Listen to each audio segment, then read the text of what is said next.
இந்த டிசம்பர் மாத இறுதியில் ஜனவரி மாத தொடக்கத்தில் காவல்துறையில் ஒரு மிகப்பெரிய மாற்றங்கள் வரப்போகிறது. நிறைய பேர் ஏடிஜிபியாக இருப்பவர்கள் டிஜிபியாக ப்ரமோட் ஆகிறார்கள். அதேபோல ஐஜியாக இருப்பவர்கள் ஏடிஜிபியாக ப்ரமோட் ஆகிறார்கள். டிஐஜியாக இருப்பவர்கள் ஐஜிக்களாக ப்ரமோட் ஆகிறார்கள். எஸ்பிக்கள் டிஐஜிக்களாக ப்ரமோட் ஆகிறார்கள். அந்த இடங்களில் புதிய எஸ்பிக்கள் நியமிக்கப்பட போகிறார்கள். இந்த ப்ரமோஷன் என்பது ஒரு மிகப்பெரிய வெற்றிடத்தை தமிழக காவல்துறையில் உருவாக்கியுள்ளது. குறிப்பாக சென்னை மாநகர காவல்துறை என்பது மற்ற மாவட்டங்கள் மற்றும் நகரங்களில் இருக்கக்கூடிய காவல்துறையோட சிறந்து விளங்குகிறது. சந்தீப் ராய் ரத்தோர் கமிஷனராக இருந்த போது நடந்த ஆம்ஸ்டாங் படுகொலைக்கு பிறகு ஒரு பெரிய சம்பவம் என்பது சென்னை நகரத்தில் நடைபெறவே இல்லை. சென்னை நகரத்தில் இருக்கக்கூடிய ரவுடிகள் எல்லாம் வெளியூருக்கு பறந்து ஓடிவிட்டார்கள். சென்னை நகரில் சட்டம் ஒழுங்கு என்பது மிகவும் சிறப்பாக இருக்கிறது. ஒரு சில இணையதள மேதாவிகளை தவிர பாக்கி யாரும் சென்னை நகர காவல்துறை கமிஷனரை பற்றி எந்த குறையும் இதுவரை சொல்லவில்லை. அண்ணாமலை பல்கலைக்கழக விவகாரமாக இருந்தாலும் சரி, ஆம்ஸ்டாங் படுகொலையாக இருந்தாலும் சரி, அனைத்திலும் மிக சிறப்பான நடவடிக்கையை அவர் மேற்கொண்டார் என்றே அவரை பாராட்டி வருகிறார்கள். இந்நிலையில் டேவிட்சன் தேவ ஆசீர்வாதம் என்கிற காவல்துறை அதிகாரி, அவர் இப்பொழுது ஏடிஜிபி சட்டம் ஒழுங்காக இருக்கிறார். அவருக்கு ப்ரமோஷன் டிஜிபியாக வருகிறது. அவருக்கு ப்ரமோஷன் டிஜிபியாக வந்தவுடன் அவர் பல பதவிகளை கேட்கிறார். அதில் ஒன்று சென்னை மாநகர கமிஷனர் பதவி. இது தவிர ஸ்பெஷல் டிஜிபியாக, அதாவது இப்பொழுது இருக்கக்கூடிய பொறுப்பு டிஜிபிக்கு சமமாக சிறப்பு அதிகாரங்களுடன் கூடிய ஸ்பெஷல் டிஜிபியாக ஏற்கனவே அந்த பதவியில் ஒருவர் இருந்தார், ராஜேஷ் தாஸ். அவர் ஒரு எஸ்பியுடன் வரம்பு மீறுதல் நடவடிக்கையில் ஈடுபட்டார் என அவருக்கு சிறை தண்டனை வரை விதிக்கப்பட்டிருக்கிறது. அந்த ஸ்பெஷல் டிஜிபி பதவிக்கு டேவிட்சன் தேவாசீர்வாதம் முயற்சி செய்து கொண்டிருக்கிறார். இவர் சட்டம் ஒழுங்கு ஏடிஜிபியாக இருக்கும் பொழுதே இவர் மீது பல குற்றச்சாட்டுகள் வந்திருக்கின்றன. திருப்பரங்குன்றம் விவகாரத்தை அவர் சரியாக கையாளவில்லை. திருப்பரங்குன்றத்தில் ஒரு காவல்துறை அவுட் போஸ்டிலேயே போய் ஒரு ஃபார்வர்ட் பிளாக் கட்சியை சேர்ந்தவர் தற்கொலை செய்து கொண்டிருக்கிறார். அதை அரசியலாக்க இந்து முன்னணி விரும்பிய போது அவரது குடும்பத்தினர் நாங்கள் இதை அரசியலாக்க விரும்பவில்லை என அந்த பிணத்தை அவர்களே எடுத்துக்கொண்டு போய் அடக்கம் செய்து விட்டார்கள். இப்படித்தான் இவர் திருப்பரங்குன்றத்தை ஹேண்டில் செய்திருக்கிறார். அதே போல ஒரு காவல்துறை லாக்கப்பிலேயே மரணம் ஏற்பட்டு அது சிபிஐ விசாரணைக்கு சென்றிருக்கிறது.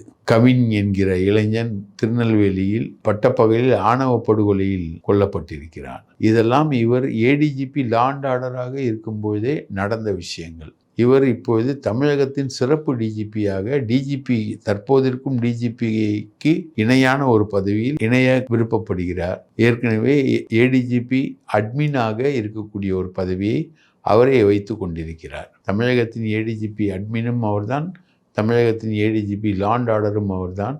அவர் இப்பொழுது டிஜிபியாக ப்ரமோஷன் பெறுவதால் அவர் ஸ்பெஷல் டிஜிபியாக வர ஆசைப்படுகிறார். அதே போல சென்னை நகர கமிஷனராகவும் வருவதற்கு அவர் ஆசைப்படுகிறார். இவர் மட்டுமல்ல, இன்னும் 2 பேர் ஏடிஜிபியிலிருந்து டிஜிபி ஆகிறார்கள். ஒன்று சந்தீப் மிட்டல், இன்னொன்று பாலநாகதேவி. பாலநாகதேவி அவர்கள் தற்பொழுது இருக்கக்கூடிய பொருளாதார குற்றப்பிரிவிலேயே தொடர விரும்புகிறார் டிஜிபியாக. சந்தீப் மிட்டல் சைபர் கிரைம் ஏடிஜிபியாக இருக்கிறார். அவர் அதிலேயே தொடர விரும்புகிறார். இந்நிலையில் இவருக்கு எந்த பதவியை கொடுப்பது, டேவிட்சன் தேவ ஆசீர்வாதத்திற்கு எந்த பதவியை கொடுப்பது என்பதில் ஒரு பெரிய குழப்பம் ஏற்பட்டிருக்கிறது.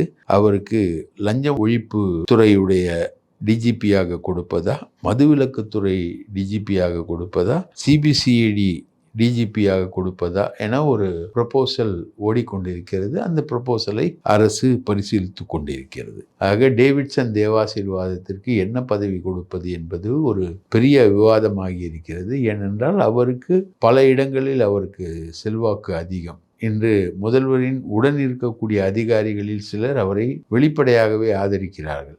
ஆகவே அவருக்கு பதவி கொடுப்பது என்பது தமிழகத்தின் ஒரு மிக முக்கியமான வேலையாக, மிக முக்கியமான கடமையாக மாறிவிட்டது. நாட்டில் சட்டம் ஒழுங்கு எப்படி இருக்கிறது, சட்டம் ஒழுங்கு எந்த நிலவரத்துக்கு போயிருக்கிறது என்பதை பற்றியெல்லாம் யாருக்கும் கவலை இல்லை. ஆனால் அவருக்கு பதவி கொடுப்பது என்பது ஒரு மிகப்பெரிய வேலையாக மாறியிருக்கிறது. அதே போல இப்பொழுது ஐஜியிலிருந்து ஏடிஜிபியாக அன்பு, பிரேமானந்த் சின்ஹா, தமோர் செந்தில்குமார், அன்புத்தா உசேன், நிர்மல் ஜோஷி, இந்திரகுமார் ஆகியோர் ஐஜி பதவியிலிருந்து ஏடிஜிபி பதவிக்கு ப்ரமோஷன் பெறுகிறார்கள். அதில் அன்பு, பிரேமானந்த் சின்ஹா, செந்தில்குமார் ஆகிய மூவருக்கு பெரிய அளவுக்கு ஒரு நல்ல பதவிகள் கிடைக்க வாய்ப்பு இருக்கிறது. அதில் டேவிட்சன் தேவ ஆசீர்வாத வகிக்கக்கூடிய சட்டம் ஒழுங்கு ஏடிஜிபி பதவி இந்த மூவரில் ஒருவருக்கு கிடைப்பதற்கான வாய்ப்பு இருக்கிறது.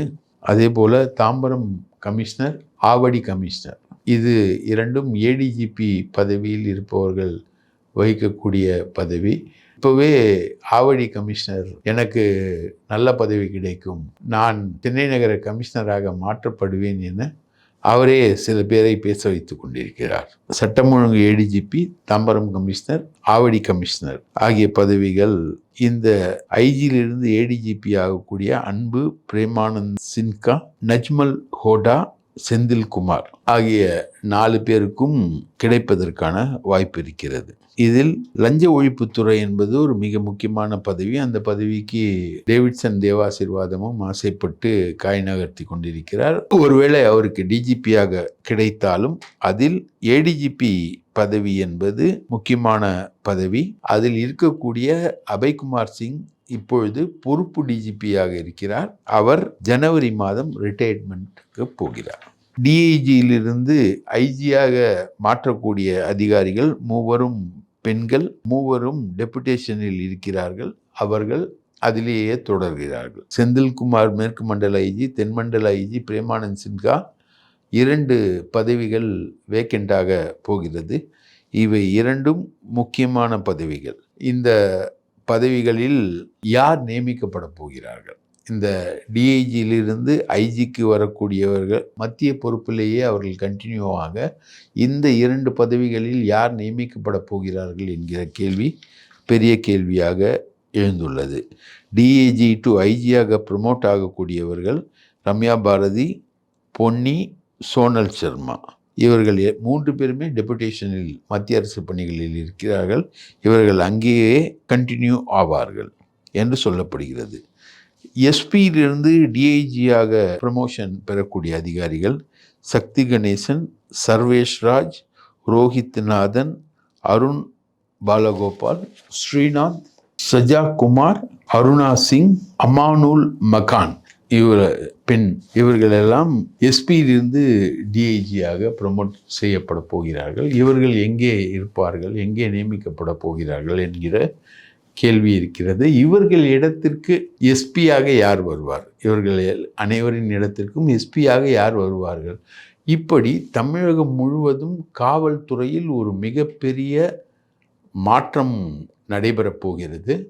அந்த மாற்றத்தில் எந்த அதிகாரி எங்கே வருவார், எப்படி வருவார் என எல்லோரும் இப்பொழுதே மரத்தடி கால்குலேஷன்களை போட்டிருக்கிறார்கள். சில ஊடகவியலாளர்கள் சமூக வலைதளங்களில் தங்களுக்கு பிடித்த போலீஸ் ஆஃபீஸர்கள், குறிப்பாக ஆவடி கமிஷனர் போன்றவர்களை சென்னை நகர கமிஷனராகவும், டேவிட்சன் தேவாசீர்வாதத்தை சென்னை நகர கமிஷனராகவும் போட்டு பேசிக்கொண்டிருக்கிறார்கள். இப்பொழுதே இந்த மரத்தடி கணக்குகள் எல்லாம் ஆரம்பித்து விட்டன. இதைத்தான் நாம் இன்றைய பதிவாக கொண்டு வருகிறோம். இத்துடன் ஆர்டர்லி முறை என்பது உயர்நீதிமன்றத்தில் வழக்காகி இருக்கிறது. ஆர்டர்லி முறை என்பது ஒரு கேவலமான ஒரு முறை. உதாரணத்துக்கு, ஒரு கான்ஸ்டபிள் நன்றாக பிரியாணி சமைப்பார் என்றால் அவரை எங்கிருந்தாவது கூட்டி கொண்டு வந்து தங்களது வீட்டில் வைத்துக் கொள்வார்கள். பலர் பல கார்களை உபயோகிப்பார்கள். வீட்டு வேலைக்கு 5 பேர் 6 பேர் என ஆர்டர்களை காவல்துறை போலீஸாரை வேலைக்கு வைத்து அவர்களை வீட்டு வேலைக்கு பயன்படுத்தக்கூடிய இந்த கொடுமையான முறை என்பது தொடர்ந்து நடைமுறையில் இருந்து வந்தது. தற்பொழுது உயர்நீதிமன்றத்தில் அது ஒரு வழக்காகி ஆர்டர்லி யாராவது இருக்கிறார்களா என உயர்நீதிமன்றம் கேட்க, இப்பொழுது ஆர்டர்லிகள் யாருமே இல்லை என பொறுப்பு டிஜிபி பதிலளித்திருக்கிறார். உண்மையில் இந்த நிலவரம் என்ன என காவல்துறை வட்டாரங்களை விசாரிக்கும் பொழுது, அருண் ஏடிஜிபி லா அண்ட் ஆர்டராக மாநிலம் முழுவதும் உள்ள அதிகாரியாக இருந்த பொழுதே ஆர்டர்லி முறையை பெரிய அளவுக்கு அவர் க்ளோஸ் செய்து விட்டார். அதே போல் அவர் சென்னை மாநகர கமிஷனராக வந்த பிறகு சென்னை மாநகரில் பெரும்பாலும் இருக்கக்கூடிய ஆர்டர்லி முறைக்கு முற்றுப்புள்ளி வைத்து விட்டார்.